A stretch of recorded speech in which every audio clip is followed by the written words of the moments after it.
shoulders pattern, which works in a similar way to the standard head and shoulders. But the reverse version is a bullish reversal pattern, while the standard version is a bearish reversal pattern. The reverse head and shoulders pattern has the same configuration as the standard, but the pattern is upside down. We have a lower low followed by a higher low. The logic behind that is that sellers were able to create a low in number 3, but as they tried to create a lower low in number 5, they failed. The pattern is confirmed when price breaks above the neckline, which, as we already stated, can be horizontal or sloped, depending on where the previous highs and lows are located. The safer entry happens when price retraces back to the neckline after breaking above it, and the optimal and logical stop loss order is below number 5. That happens because as price breaks above the neckline, number 5 will become a confirmed demand zone, which will protect your stop loss order in most cases. Not always though.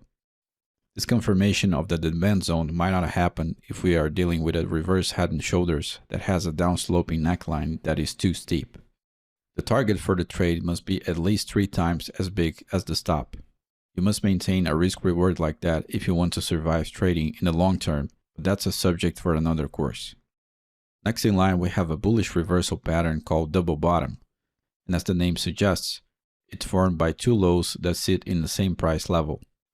It's a bullish reversal pattern, so price will be going down, and then a double bottom will appear to signal a reversal to the upside. The double bottom is confirmed when the breakout line that comes out of number 2 is broken to the upside. The logic behind this pattern lies once again in the simple mechanics of highs and lows in the chart. A double bottom means that there are 2 lows hitting the same level, and that means that the second low failed to go below the first one. This is a sign of weakness of the sellers because they were not able to surpass the last level they created themselves. If price is able to break above the high in between these 2 lows, it means that buyers are gaining power over the sellers. So not only did sellers fail to create a lower low, but buyers were able to break the last level where sellers came from. This breakout line is formed only by the high in between 2 lows, so it can only be a horizontal line. The ideal way to trade the double bottom pattern is to wait for price to break above the line and come back to retest it as support. Just like we saw previously, as price retraces back to the breakout line, you should observe if price reacts to the line. If it does, that's a moment to enter a long trade with a stop below number 1 and number 3.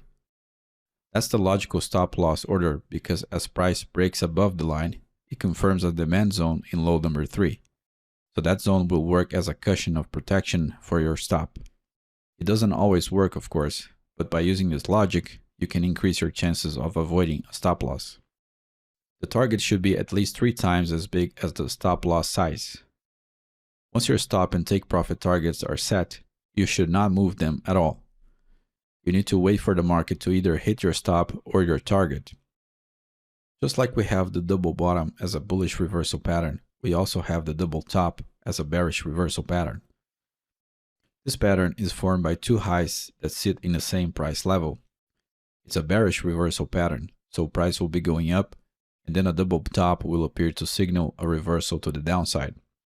The double top is confirmed when the breakout line that comes out of number 2 is broken to the downside. The logic behind this pattern lies once again in the simple mechanics of highs and lows in the chart. A double top means that there are 2 highs hitting the same level, and that means that the second high failed to go above the first one.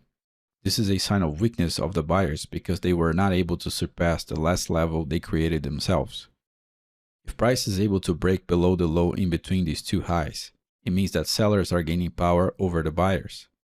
So not only did buyers fail to create a higher high, but sellers were able to break the last level where buyers came from.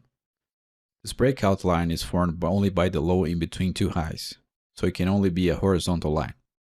The ideal way to trade a double top pattern is to wait for price to break below the line and come back to retest it as resistance.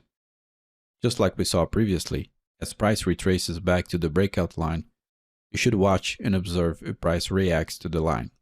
If it does, that's a moment to enter a short trade with a stop above number 1 and number 3.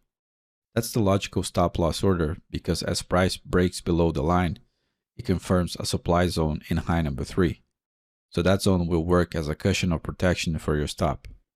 It doesn't always work, of course, but by using this logic, you can increase your chances of avoiding a stop loss. The target should be at least 3 times as big as the stop loss size.